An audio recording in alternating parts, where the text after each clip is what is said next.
అంజు మీ అమ్మ ఇక్కడ ఎందుకుంటుంది? లేదంజు అని బాగి చెప్తూ బాధపడుతూ ఉంటుంది. లేదు మీరు అబద్ధం చెప్తున్నారు. అమ్మ నిన్ను చూడాలని ఉందమ్మా. ఒక్కసారి నన్ను హగ్ చేసుకొని ముద్దు పెట్టమ్మా అని అంజు ఏడుస్తూ అడుగుతూ ఉంటుంది. ఆరు అంజు దగ్గరికి వస్తూ ఉంటే వలదు బాలిక అలా చేయుట అపరాధము అని గుప్తా గారు అడ్డుకుంటారు. అప్పుడే అమ్ము లోపల నుంచి అంజు స్కూల్కి టైం అవుతుంది వస్తావా లేదా అని కేకలు పెడుతూ ఉంటుంది. అమ్మ అంజు మీ అమ్మ ఇక్కడ లేదు వెళ్ళు వెళ్ళు స్కూల్కి టైం అవుతుంది కదా అని బాగి నచ్చ చెప్తూ ఉంటుంది. రాథోడ్ లోపలికి తీసుకువెళ్ళు అని చెప్పడంతో రాథోడ్ లోపలికి తీసుకువెళ్తాడు. ఇక ఆరు బాగి చాలా బాధపడుతూ ఉంటారు. తర్వాత మనోహరి రణవీర్ చెంబ ముగ్గురు బాగా పగలబడి నవ్వుకుంటూ ఉంటారు. నా పాచిక చాలా బాగా పాడింది అని చెంబ అంటే అవును నువ్వు సూపర్ అదరగొట్టేశావు అని మనోహరి రణవీర్ చాలా పొగుడుతూ ఉంటారు.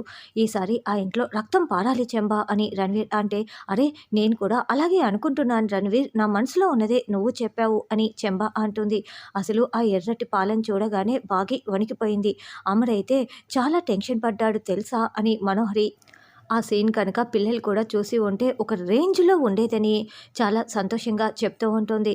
సరే ఆ ఇంట్లో రక్తం పారుతుంది అంటున్నావు పిల్లల్ని మాత్రం అస్సలు కాకూడదు అని మనోహరి అంటే ఏ మనోహరి అని రణవీర్ అంటాడు. పిల్లలకి ఏదైనా అయితే అమర్ ఇక ఇన్వెస్టిగేషన్లు మొదలు పెడతారు. అప్పటికి మొదటికే మోసం వస్తుంది కాబట్టి అది బాకీ రక్తమై ఉండాలి అని మనోహరి చెప్తుంది. అయితే సరే మనోహరి నువ్వు చెప్పినట్లే నేను చేస్తాను కదా అందుకు నా దగ్గర ఒక ఐడియా ఉంది అని ఏదో ఒక ప్లాన్ చెప్తుంది. సరే ఈ ఐడియా అయితే చాలా బాగుంది కానీ ఈ ఐడియాని అమలు చేసేటప్పుడు కొంచెం జాగ్రత్తగా ఉండు ఎవరికి ఏమాత్రం డౌట్ రాకూడదు అని మనోహరి అంటే అవును చెంబా ఈసారి నీ బుర్ర చాలా బాగా పనిచేస్తోంది ఎవరికి ఏమాత్రం డౌట్ రాకుండా నువ్వు ఈ పని పూర్తి చేయాలి అని రణవీర్ చెప్పడంతో నాకు కావాల్సింది ఆ ఆత్మ చూస్తూ ఉండండి నేను చాలా బాగా అమలు చేస్తాను ఎవ్వరికి డౌట్ కూడా రాదని చెంబా చెప్తుంది. తర్వాత ఆఫీస్లో అమర్ కోపంతో రగిలిపోతూ ఉంటే రాథోడ్ పాలవారిని నిలదీస్తూ ఉంటారు. మా కాలనీలో అందరి ఇండ్లకి నువ్వే పాలు వేస్తున్నావని మేము ఇన్ఫర్మేషన్ తెలుసుకున్నాము. మా ఇంట్లో తప్పిస్తే ఎవరి ఇండ్లలోనూ కూడా పాలు ఎర్ర రంగులోకి మారలేదు. చెప్పు ఎందుకు మా ఇంట్లో మాత్రమే అలాంటి పాల ప్యాకెట్లు వేశావు చెప్తావా లేదా అని చెంపలు పగలగొడుతూ నిలదీస్తూ ఉంటాడు. సార్ నాకేం తెలియదు సార్ రోజులాగే నేను పాలు వేశాను సార్ అమ్మ తోడు సార్ అని అతను చెప్తూ ఉంటాడు. లేదురా నువ్వు అబద్ధం చెప్తున్నావు చెప్తావా లేదా అని మళ్ళీ చెంపలు పగలగొడుతూ ఉంటే సార్ నేను నిజమే చెప్తున్నాను సార్ నాకు తెలియదు సార్ అని అతను వేడుకుంటూ ఉంటాడు. అప్పుడే అమర్ రాథోడ్ ఆగు అని అంటూ నువ్వు మా ఇంట్లో పాల ప్యాకెట్లు వేయటానికి ముందు ఎక్కడైనా ఆగావా అని అమర్ ప్రశ్నిస్తూ ఉంటాడు. సార్ ఎక్కడా ఆగలేదు సార్ కానీ ఒక్కచోట ఆగాను సార్ అది మీ ఇంటి బయటే సార్ నేను పాల ప్యాకెట్లు వేయటానికి కోసమని 2 బయట తీసి పెట్టుకున్నాను. సరిగ్గా ఒకతను నా దగ్గరికి వచ్చి కారు నెట్టమన్నాడు నేను పాలు అక్కడ పెట్టేసి నెట్టడానికి వెళ్ళాను సార్ అంతే సార్ ఇంకేం జరగలేదు సార్ అని అతను చెప్తాడు. అతను చూడటానికి ఎలా ఉన్నాడని అమర్ అడగటంతో చూడడానికి ఒక జమీందార్లా రాజులా గెటప్లో ఉన్నారు సార్ అని అతను చెప్తాడు. దాంతో అమర్ వెంటనే తన ఫోన్లో ఉన్న రణవీర్ ఫోటోని చూపిస్తూ ఇతనేనా నిన్ను కారు నెట్టమనింది అని చూపించటంతో అవును సార్ ఇతనే సార్ నెట్టమన్నారు సార్ ఇతనే సార్ అని అతను చెప్తాడు. సరే అయితే నువ్వు వెళ్ళు అని రణవీర్ చెప్పడంతో సరేనని అతను అక్కడి నుంచి వెళ్ళిపోతాడు.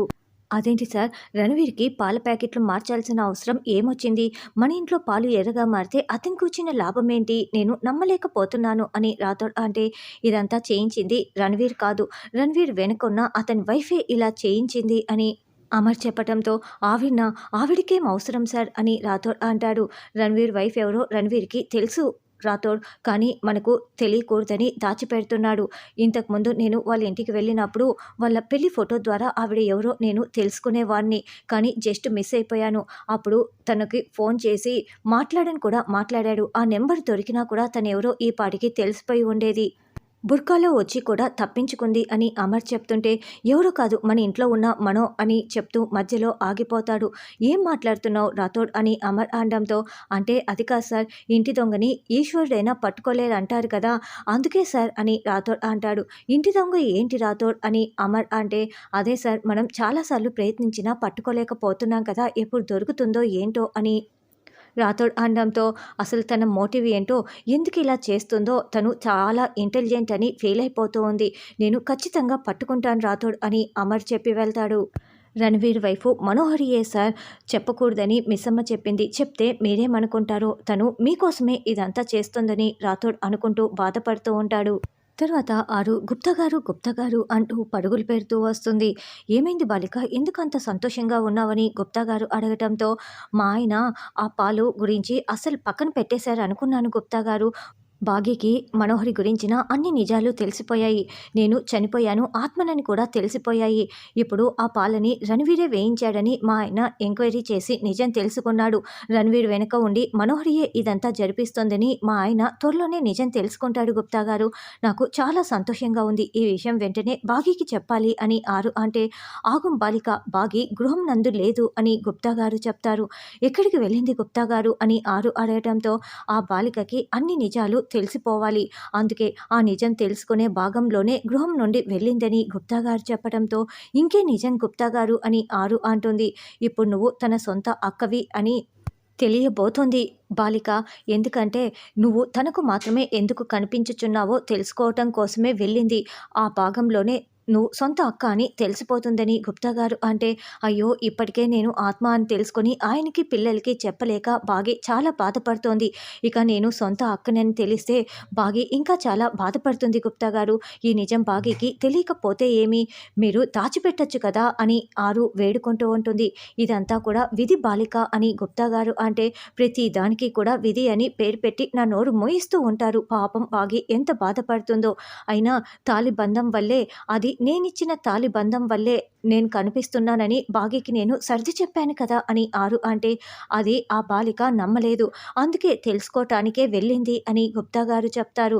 నువ్వు మరుజన్మ ఎత్తటానికి ముందు ఈ రుణానుబంధాలు అన్నీ కూడా నిజాలు బయటికి రావాల్సిందే, ఏవి సశేషంగా ఉండకూడదు, అందుకే ఈ నిజం కూడా తెలిసిపోతుంది అని గుప్తా గారు చెప్తే, అసలు ఎక్కడికి వెళ్ళింది గుప్తా గారు, ఎలా నిజం తెలుస్తుందని ఆరు అడుగుతూ ఉంటే గుప్తా గారు మౌనంగా ఉంటారు. తర్వాత బాగి స్వామీజీ దగ్గరికి వెళ్ళి ఆరుతో ఉన్న సంబంధాలు మొత్తం కూడా చెప్తూ ఉంటుంది. నేను కూడా నమ్మలేకపోతున్నాను తల్లి, నువ్వు చెప్తున్నది వింటుంటే నాకు కూడా చాలా సంతోషంగా ఉంది అని స్వామీజీ అనడంతో, అసలు నాకు మాత్రమే ఎందుకు కనిపిస్తుందో అర్థం కావటం లేదు. నా భర్తకి మొదటి భార్య కాబట్టి నాకు కనిపిస్తూ ఉంది అనుకోవటానికి కూడా నాకు నమ్మాలనిపించటం లేదు. అంతకు మించి ఏదైనా బంధం ఉందేమోనని అనిపిస్తూ ఉంది. నాకంటే ముందు నా భర్తకి పిల్లలకి కనిపించాలి కదా, కానీ తనతో మాట్లాడుతున్నప్పుడు అంతకుమించి ఏదో బంధం ఉందన్నట్లుగా ఆత్మ అని తెలియక ముందు కూడా నాకు అనిపిస్తూ ఉండేది. తను ఎప్పుడు వస్తుందా, ఎప్పుడు మాట్లాడదామా అని అనుకుంటూ ఉండేదాన్ని. తాలి బంధంతోనే తనకి కనిపిస్తున్నానని చెప్పినా, అంతకు మించి బంధం ఏదైనా ఉండి ఉంటుందా స్వామి, ఎందుకు నాకే కనిపిస్తోంది అని బాగి అడగటంతో, రక్త సంబంధీకులకు మాత్రమే ఇలా జరుగుతూ ఉంటుంది తల్లి, నీకు అక్క చెల్లెళ్ళు కానీ ఎవరైనా ఉన్నారా అని స్వామీజీ అడగటంతో, ఒక అక్క ఉండేది కానీ చిన్నప్పుడే అనాథ శరణాలయంలో చేర్పించేశారని బాగి చెప్తుంది. అయితే తను ఖచ్చితంగా నీ అక్కే అయి ఉండొచ్చేమో, ఆస్కారం ఉంది కదా, శోధించు తల్లి, వెతుకు తల్లి, నీ అక్క ఎవరో తెలుసుకో అని స్వామీజీ చెప్పడంతో, లేదు స్వామి, నా అక్క చనిపోయి ఉండదు, ప్రాణాలతోనే ఉంటుంది. మా అక్కనే మా ఆయన మొదటి భార్య అంటే నేను జీర్ణించుకోలేకపోతున్నాను. అసలు మా అక్క చనిపోయిందంటే నేను నమ్మలేకపోతున్నాను స్వామి, నేను తట్టుకోలేను అని బాగి ఏడుస్తూ ఉంటుంది. నువ్వు ఇలా మాట్లాడక తల్లి, ధైర్యం తెచ్చుకొని శోధించడం మొదలుపెట్టు, అన్ని నిజాలు బయటికి వస్తాయని స్వామీజీ చెప్తారు. అప్పుడే అమర్ ఇక ఆ కండువాని దాచిపెట్టడం, రామ్మూర్తి నీ భర్తకి నిజం తెలుసు కాబట్టి అని జరిగిన కొన్ని సంఘటనలను మొత్తం కూడా బాగి గుర్తు చేసుకుంటూ, ఇప్పుడు నాన్న దగ్గరికి వెళ్తే నిజం తెలుస్తుంది కాబోలు అని అనుకుంటూ, సరే స్వామి వస్తానని బయలుదేరి వెళ్తుంది. తర్వాత రామ్మూర్తి, ఒసే మంగళ, ఏం తెచ్చానో చూడు అని ఫోటోని చూపిస్తూ ఉంటే, మన పెళ్లి ఫోటోనా అని మంగళ అంటుంది. ఆ దరిద్రం ఇప్పుడెందుకే, ఉండు నేనే చూపిస్తాను అని తను మధ్యలో నిలబడి ఉంటే, బాగి ఆరు చెరొక వైపు నిలబడిన ఫోటోని చూపిస్తూ ఉంటాడు. అది చూసి మంగళ టెన్షన్ పడుతూ ఉంటుంది.